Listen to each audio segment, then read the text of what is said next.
Recording studio तलकुआ बाजार।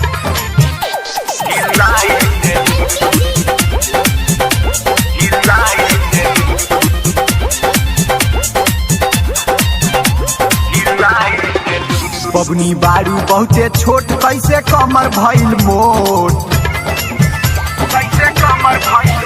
बबनी बारू बहुते छोट कैसे कमर भइल मोट सबके मुहवा से लरटा पकाई देलू सारा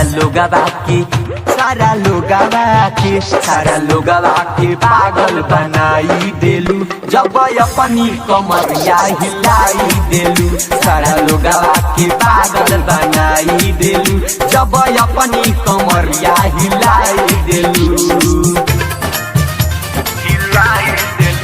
सारा लोगवा के पागल बनाई देलू जब अपनी कमरिया हिलाई देलू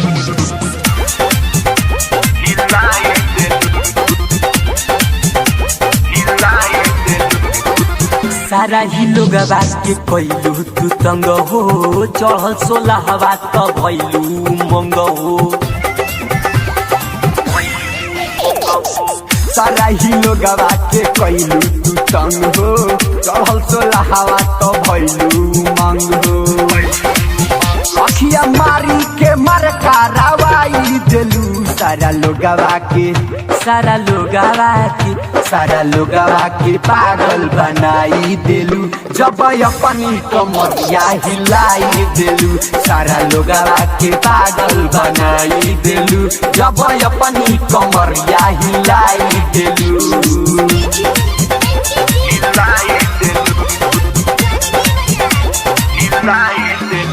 सारा लोगवा के पागल बनाई देलू जब अपनी कमरिया हिलाई देलू भोलू ही गुडू के पागल बनैलू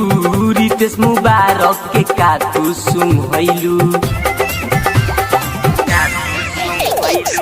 भोलू ही गुडू के पागल बनैलू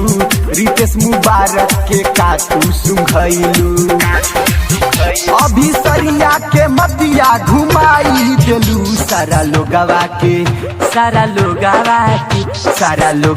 के पागल बनाई देलू जब अपनी कमरिया हिलाई देलू सारा लोगवा के पागल बनाई देलू जब अपनी कमरिया हिलाई देलू।